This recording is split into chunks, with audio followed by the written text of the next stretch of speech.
BK, BK, जय BK. Narayan.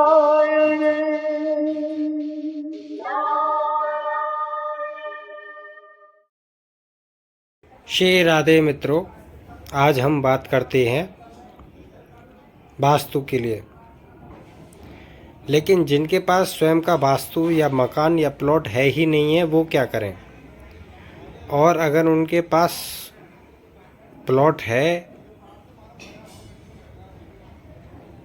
और उसका वो सुख नहीं भोग पा रहे हैं, या वो किसी मकान में रह रहे हैं और अशुभ मकान में रह रहे हैं, या वो ऐसे मकान में रह रहे हैं जिसमें अनेकानेक व्याधियाँ या दरिद्रता निवास करती है,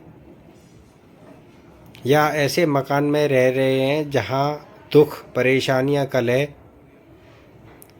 दुनिया से डर कर के रह रहे हैं, भय के साथ रह रहे हैं, तो होली के अवसर पर हम एक ऐसी देवता की पूजा चालू करें अपने घर में, जिससे हमारे घर का वास्तु सुधरता जाए, लक्ष्मी का आगमन होता जाए। आपने ब्राह्मणों से या अन्य व्यक्तियों से बहुत सारी साधनाएं कराई होंगी। होली के अवसर पर सभी लोग साधना बताते हैं, तंत्र की, जादू टोने की, भूत प्रेत व्याध की। याद रखिएगा, आप जैसे भी देवता का भजन पूजन करेंगे, आने वाला भविष्य उस देवता के समान ही होगा आपका। अगर आप गलत देवी देवताओं के पूजा भजन करेंगे, बताने वाले का कुछ भी नहीं जाएगा, आपका सब कुछ चला जाएगा। हो सकता है आपके बच्चे रोगी हो जाएं, हो सकता है वो ख़त्म भी हो जाएं, पत्नी बीमार पड़ जाए, फिर आप भागेंगे साधु संत सन्यासियों के पास, उतारा धुकारा, ये वो जादू ताबीज़। तो सबसे अच्छा है शुरुआत यहीं से करें कि किसी भी अच्छे ईश्वर की पूजा करें, जो मृत्यु होने के बाद भी हमारी संतानों को सुख दे सके, हमारे परिवार को लाभ दे सके। बहुत सारे अनर्गल देवी देवताओं की, प्रेतों की, भूतों की, पिशाचिनियों की सिद्धि नहीं करनी चाहिए। हर किसी को हनुमान जी नहीं मिल जाते हैं तुलसीदास जी की तरह,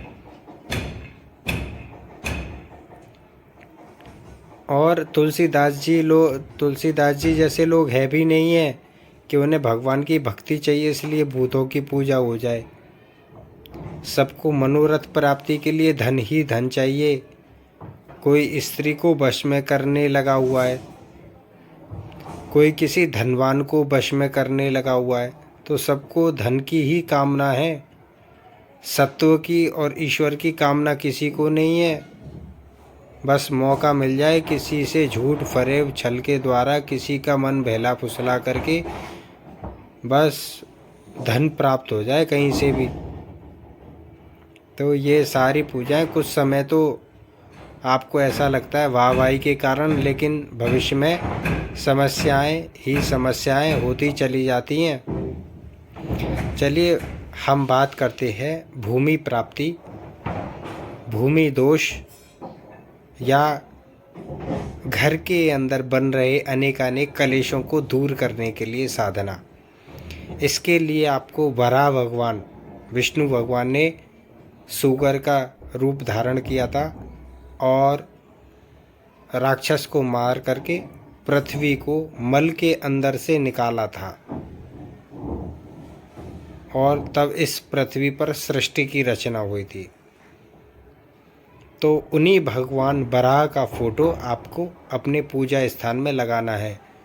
और घबराएं नहीं, जिनके यहाँ भी वराह भगवान की पूजा उपासना होगी वहाँ मुस्लिम तंत्र काम नहीं करेगा, और बहुत सारी बुराइयाँ या गंदगी ख़त्म हो जाएगी। घोर दरिद्रता का भी नाश हो जाएगा, लेकिन संयम रह कर के करेंगे तो। शास्त्रों के अनुसार वराह भगवान का जप लगभग 4000 किया जाता है, और लगभग 4000 तो आप रोज़ नहीं कर पाएंगे, 1000 आप कर लेंगे, 10 माला या 5 माला रोज़ कर लेंगे। एक माला भी कर सकते हैं, पर इसका असर थोड़ा सा लंबे समय के बाद महसूस होगा। अगर आप 10 माला या 5 माला रोज़ करेंगे तो उसका असर जीवन में बहुत जल्दी महसूस होगा। और जिस मंत्र से आप जाप करेंगे उसी मंत्र की आहुति से हवन भी करते जाना है। महीने में 1 बार कर लिया या 2 बार कर लिया, वो अपने समय और परिस्थिति के अनुसार आप जितना भी जप करें उसका दशांश हवन करते जाएं। मंत्र है ओम नमः वराधरणियों उद्धारणाय स्वाहा।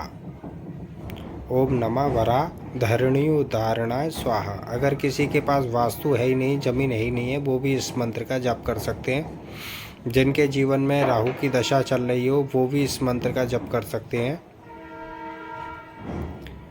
अगर जिनके घर में भूत प्रेत व्याध जैसे दोष लगे रहते हैं वो भी इस मंत्र का जप कर सकते हैं। जिनके बहुत अधिक शत्रु हो रहे हैं, जिनकी संतानों को बहुत अधिक कष्ट हो रहा है, वो भी इस मंत्र का जप कर सकते हैं।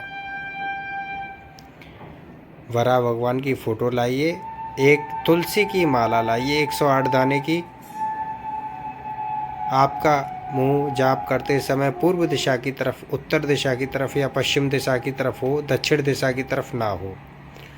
विष्णु भगवान को फल और प्रसाद रख सकते हैं। गुलाब की माला, मोंगरे की माला, सुगंधित पुष्प चढ़ाएं, घी का दीपक जलाएं और किसी भी लाल आसन पर बैठ करके यह पाठ करें। कोशिश करें जाप करते समय काले और नीले रंग के वस्त्र धारण ना किए हों।